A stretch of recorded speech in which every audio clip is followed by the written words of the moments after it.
안녕하세요. 저는 결혼한 지 1년이 좀 넘은 30대 초반의 여성입니다. 오늘 제가 이렇게 사연을 쓰게 된 건 남편과 이혼을 했기 때문입니다. 이렇게 표현해도 될지 모르겠지만 시부모님은 너무 무식하신 데다가 완전 무대포가 따로 없으십니다. 그게 고이든 아니든 말이에요. 처음엔 참아보려고 했는데 더는 못 견디겠네요. 저와 남편은 회사 동기의 소개로 만났습니다. 남편이 회사 동기한테 소개팅을 해달라고 자주 졸랐었나 봐요. 회사 동기가 자기가 시달려서 죽겠다며 저더러 나가서 밥 한 번만 같이 먹어주면 안 되겠냐고 통사정을 하더군요. 저는 소개팅보다는 자연스러운 만남을 추구하는 편이라 내키지는 않았어요. 하지만 회사 동기가 어찌나 애절하게 부탁을 하던지 그래 죽은 사람 소원도 들어준다는데 산 사람 소원 못 들어주겠냐 싶어서 나간 자리였습니다. 그렇게 만나게 된 남편은 정이 많고 따뜻한 사람이었어요. 큰 기대가 없었던 자리라서 그랬는지 저는 있는 그대로의 제 모습을 보여줄 수 있었고 덕분에 즐거운 시간을 보냈습니다. 저희는 이후로도 몇 번의 만남을 이어갔고 얼마 지나지 않아 사귀는 사이가 되었습니다. 그리고 1년 후 결혼까지 하게 되었지요. 어려서부터 저희 가족은 다들 바빴어요. 사업을 하시는 아버지와 회사를 다니시는 어머니 그리고 저보다 2살 많은 언니까지 모두가 자기 스케줄에 쫓겨 살았지요. 그래서인지 저희 가족 모두가 전형적인 개인주의입니다.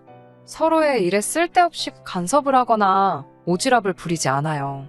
다만 가족 중 누군가가 조언이 필요하다 하면 그때는 모두가 같이 고민하고 생각하며 도움을 주려고 노력했지요. 남편이 자란 집안 분위기는 저희 집과는 많이 다른 눈치였어요. 1년 남짓 연애하는 동안 옆에서 지켜보니 시골에 계신 남편 부모님께서는 남편을 정말 과하다 싶을 정도로 많이 챙기셨습니다. 처음에는 정이 많으시구나 생각했지만 나중에는 저렇게까지 싶을 정도로요. 일단 한 달에 한 번씩 반찬을 가지고 당신들이 사시는 곳에서 서울까지 올라오셨습니다. 지금도 고속버스에 기차를 타고 다니시는데 4시간은 좋게 걸린다 했어요. 하지만 정작 남편은 입이 짧은 사람인데다 회사에서 점심을 해결하고 저녁도 종종 해결하다 보니 가져다 주신 반찬 대부분을 못 먹고 버리더군요. 어머님께 솔직히 말씀드리라 하니 그러면 얼마나 서운해하시겠냐며 항상 잘 먹었다고 거짓말을 하더라고요. 그러면 어머님께선 당연히 보람을 느끼시고는 또 가지고 오시고 악순환이었지요. 그러다 남편과 제가 결혼을 하면서 제가 어머님께 말씀드렸어요. 어머님 고생하시는 것도 다 알고 감사하지만 부담스럽다고요. 이외에도 청소 문제라던가 주무시고 가시는 것 등 말하자면 한도 끝도 없지만 정말 털어놓고 싶었던 이야기만 몇 가지 하겠습니다. 일단은 연락 문제가 발단이었어요. 저는 친정부모님께도 연락을 잘 드리는 편은 아니에요. 제가 생각했을 때 너무 중요하다 싶어서 상의가 필요하다 싶으면 연락을 드렸지만 보통은 알아서 하는 편입니다. 안부를 묻는 것도 이따금씩 통화는 하지만 매일같이 시시콜콜한 이야기를 주고받는 사이는 아니에요. 하지만 어머님께서는 당신 아들이 무심한 성격이니 저더러 매일 전화를 하라고 하시더군요. 제가 매일 무슨 일이 있는 것도 아닌데 전화를 드려야 하냐고 여쭤봤더니 안부 인사는 원래 매일 하는 거라고 하시더군요. 그래서 제가 그러면 남편에게 매일 전화드리라고 제가 이야기하겠다 했지요. 솔직히 어머님 입장에서도 며느리인 저보단 아들 목소리 한번 더 듣는 게 좋지 않을까 싶었거든요. 어머님의 반응은 뜻밖이었습니다. 바깥일하는 당신 아들이 어떻게 매일 전화를 하냐고요. 어머님께 저희는 맞벌이고 바쁜 건 제가 더 바쁘다고 했더니 뜬금없이 어른이 말하는데 따박따박 말대꾸나 한다면서 화를 내셨습니다. 그냥 내내 하면 될 일이라면서요. 제 성격이 지키지 못할 약속을 하는 걸 싫어해요. 소위 공수표 날린다고 하지요? 제가 가장 싫어하는 것 중 하나예요. 어머님께도 못 지킬 약속 드리고 싶지 않다 하니 됐다며 무조건 전화하라 하셨습니다. 남편에게 어머님께 연락 좀 자주 드리라고 중간에서 내가 난처하다 하니 그냥 30초만 해도 되니까 저더러 해달랍니다. 어머님과 통화할 때 제가 시간을 잴 수 있는 것도 아니고 결국 안 했어요.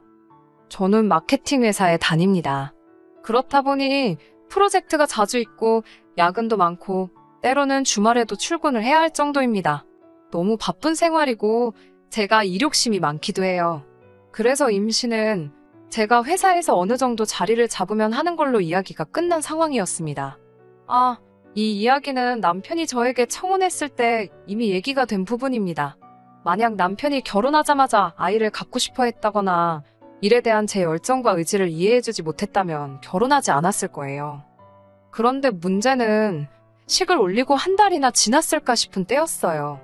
어머님 아버님이 신혼여행지에서 뭐 좋은 소식 없었냐고 물어보시는 거예요. 처음에는 무슨 말씀인가 제대로 알아듣지도 못했습니다. 그러자 어머님께서 답답하셨는지 신혼여행 가서는 애는 안 만들었냐고 그러시는 거예요. 그런 질문을 받을 거라곤 예상치 못했기에 좀 놀랐습니다. 남편이 그제서야 어머님 아버님께 저희의 아이 계획을 말씀드리더군요. 어머님 아버님께서는 노발대발 난리가 나셨습니다. 여자가 늙으면 애가 멍청하게 태어난다고도 아시고 뱃속에서 잘못될 수도 있다더라. 나름대로 저희에게 겁을 주려 하신 거라고 생각합니다. 하지만 악담이나 다름없던 그 말씀에 마음이 많이 아팠던 것도 사실이에요. 그리고 며칠 뒤 어머님께선 이걸 먹으면 임신이 한 방에 된다더라며 신혼집에 개소주를 들고 오셨습니다. 사실 제가 결혼식을 올리기 얼마 전 키우던 강아지가 별이 되었습니다. 그 슬픔이 다 가시지 않은 상태였고요. 물론 남편만 이 사실을 알고 있었지 시부모님은 모르셨을 거예요.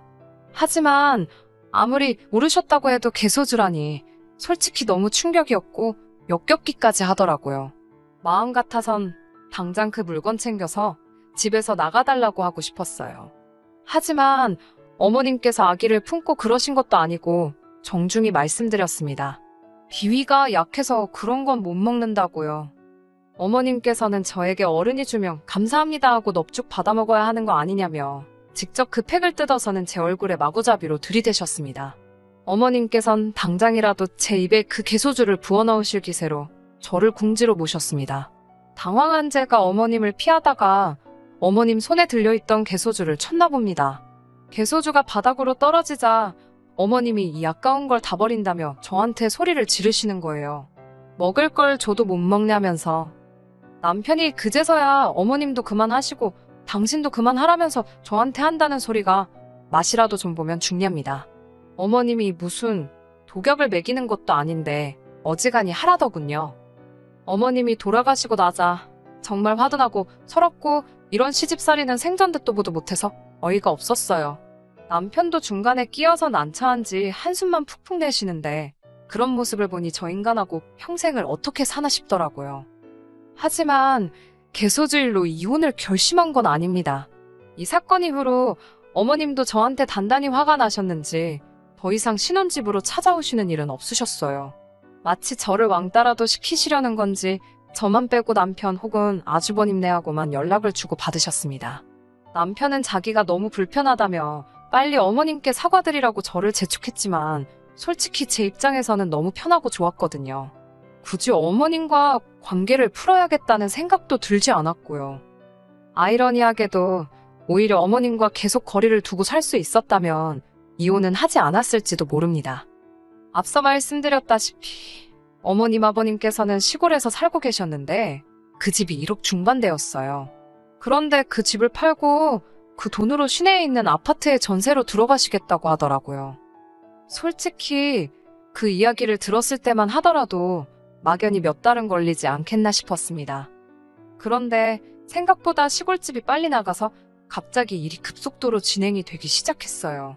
시골집을 산 새 주인이 하루라도 빨리 들어와서 살고 싶다고 했답니다. 졸지에 살던 집을 하루라도 빨리 비워줘야 하는 상황이 된 거지요. 그나마 다행인 건 아는 분을 통해서 시내에 있는 아파트 전세를 구하기는 하셨더라고요.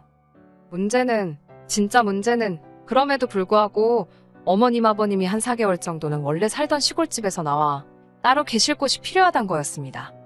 남편은 저에게 딱 한 번만 양보 좀 해달랍니다.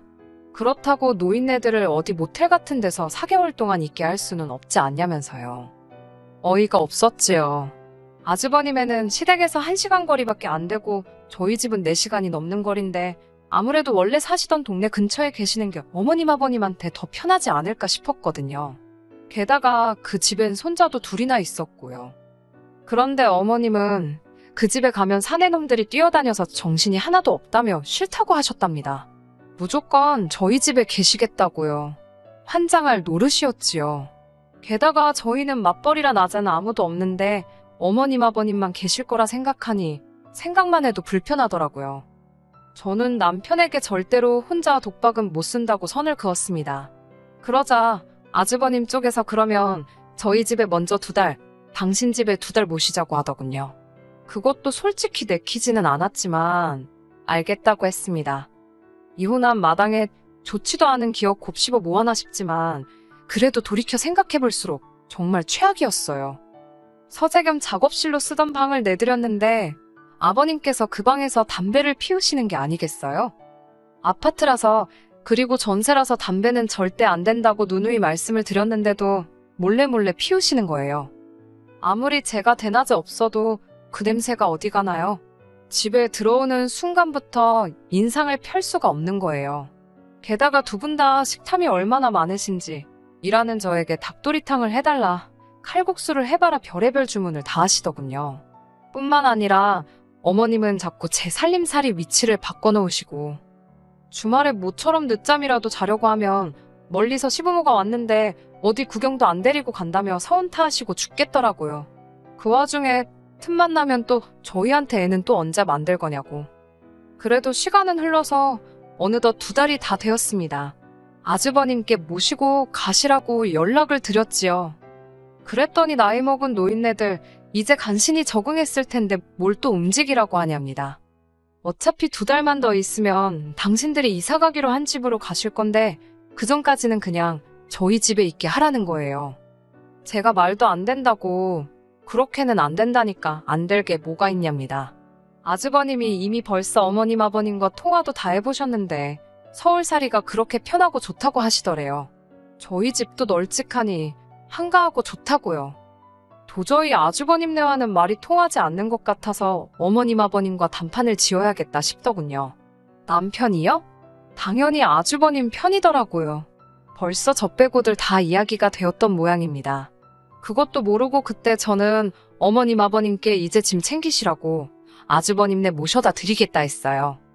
그러자 갑자기 당신들이 생각해보셨는데 그냥 저희 집에서 저희랑 같이 사시겠답니다. 황당하고 어처구니 없는 어머님의 말씀에 결국 제가 딱 잘라 말씀드렸습니다. 그나마 2달 같이 살 수 있었던 건 어머님이 2달 후에 가실 걸 알았기 때문이라고요. 그러자 생활비를 주시겠답니다. 한 달에 50만 원씩 주면 충분하지 않냐고요.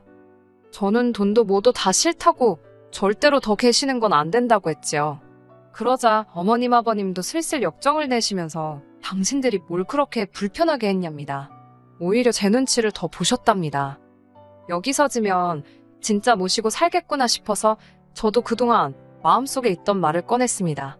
결혼하실 때 돈도 하나도 안 보태주셔놓고 이제 와서 너무하시는 거 아니냐고요. 결국 남편이 아주버님께 전화를 걸었고 아주버님이 어머님 아버님을 모시러 오셨습니다. 당연히 어머님 아버님은 제가 당신들 내쫓았다고 난리가 났지요. 부모 버리는 자식도 자식이냐며 어머님께서는 당신이 당신 아들, 그러니까 제 남편 키울 때 얼마나 공을 들였는지 아냐며 소리를 지르시더군요. 그러면서 저더러 저렇게 잘 키운 아들하고 결혼하게 허락해 주셔서 감사하다고 100번이고 1000번이고 절은 못할 망정 이게 사람이 할 짓이냐며 처음부터 제가 독종 같아서 싫으셨다네요. 무슨 욕을 하시건 솔직히 귀에 들어오지도 않았습니다. 어머님 아버님께서 저희 집에서 나가시는 것만으로도 한짐 덜었다 싶어서 마음이 놓였으니까요. 그런데 이튿날 아주버님께서 연락을 해오셨습니다. 형님이 집을 나가셨답니다. 절대로 시부모님하고는 같이 못 산다면서 친정으로 애들 데리고 가버리셨대요. 그러면서 당신 혼자서 어떻게 어머님 아버님을 모시냐고 저희더러 다시 모시고 가랍니다. 아니 본인 부모님인데 왜 못 모시냐고 물었더니 자긴 아들이지 않냐고 그러시는 거예요. 근래 들었던 말 중 가장 멍청한 소리였어요.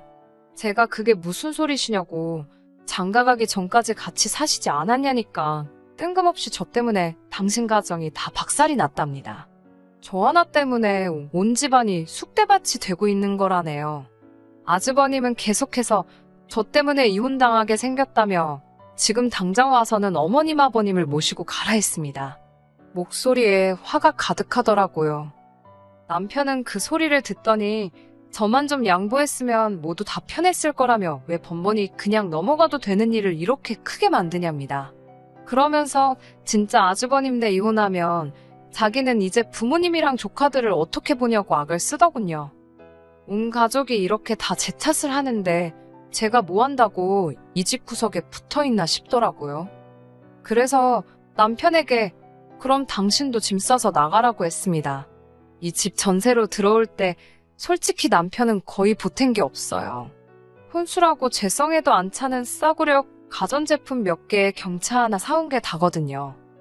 그나마 차도 저는 원래 타던 차가 있어서 본인이 사온 차는 거의 본인 혼자 타고 다녔고요.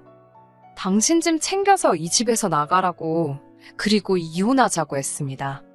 아주버님도 이혼당하고 당신도 이혼당하면 두 형제가 알콩달콩 시부모님 모시고 살면 되겠다고요. 남편은 그러자 자기도 지금 미치겠다며 벽에 머리를 쿵쿵 박으며 아주 생쇼를 해댔습니다. 그것도 결혼 초에는 하지 말라고 말렸지만 그땐 지가 지 머리 찢는데 어련히 요령껏 하고 있겠지 싶어서 마음대로 하라고 냅뒀네요. 그리고 결국 저는 이혼했습니다. 그 일이 있고 며칠 뒤 남편은 자기가 생각이 짧았다며 이젠 뭐 제 편이 되어주겠네 어쩌겠네 똥나발을 불던데 들은 척도 안 했어요. 불쌍한 형님은 자기는 애들 때문에 이혼은 못한다면서 저한테 자긴 이제 어쩌냐고 질질 짜더라고요. 같은 여자로서 불쌍하긴 했지만 제가 뭐 달리 도와줄 수 있는 일이 없었습니다. 남편이 사온 몇 안 되는 싸구려 가전제품은 아파트 1층에 다 끄집어내놓고 남편에게 문자 한 통 남긴 뒤 어디로 간다 말하지 않고 이사했습니다. 건너 들은 바로는 시부모님이 시골집 팔고 받으신 돈으로 서울 외곽 쪽에 반지 하방을 구하셨답니다. 남편도 지금 그 집에 들어가 있고요. 이제 문제아인 제가 없으니 그 집은 참 평화롭고 행복하겠지요. 저도 지금 너무너무 행복합니다. 끝까지 들어주셔서 감사합니다. 오늘의 사연은 여기까지입니다. 구독과 좋아요, 알람 설정 부탁드리고 더 좋은 사연으로 다시 찾아뵙겠습니다. 감사합니다.